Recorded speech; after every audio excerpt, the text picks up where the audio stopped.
একটা উইট নেই, দেখো একটা উইট নেই।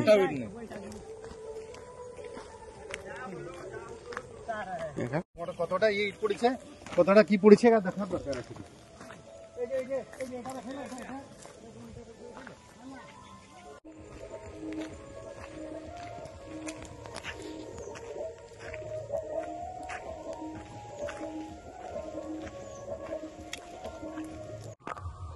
আমি জেনাঘাটি গ্রাম থেকে বলছিলাম।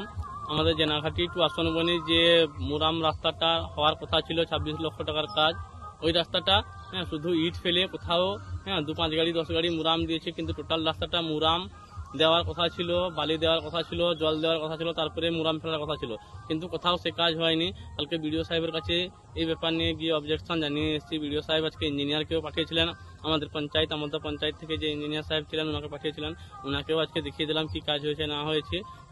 কিন্তু আমার একটাই অনুরোধ, যাতে কাজটা সুষ্ঠুভাবে ভালোভাবে সুসম্পন্ন করে কাজটা যেই যা স্কিম আছে সেইভাবে যেন কাজটা হয়। আসনমনি থেকে জেনাঘাটি যে মুরাম রাস্তা 26 লক্ষ টাকা স্যাংশন হয়েছে, ওটা কিন্তু এখনো 6 লক্ষ টাকারও কাজ হয়নি। তা আমরা যখন কন্ট্রাক্টরকে বা এজেন্সিকে বলতে যাই কাজে এস্টিমেটের জন্য, উনি কোনোরূপভাবে কোনো এস্টিমেট দেয়নি, আমাদের সঙ্গে দুর্ব্যবহার করেছে।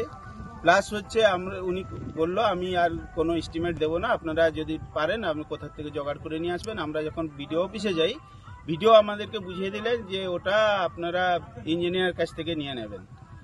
কিন্তু উনি যে কন্ট্রাক্টর এখানে কোনোরূপ একদম বাজে কাজ করেছে। আমরা এর জন্য প্রতিবাদ করছি এবং আমরা এর জন্য অনুরোধ করে বলছি যে যাতে ওই কন্ট্রাক্টরকে ব্ল্যাকলিস্ট করা হয়।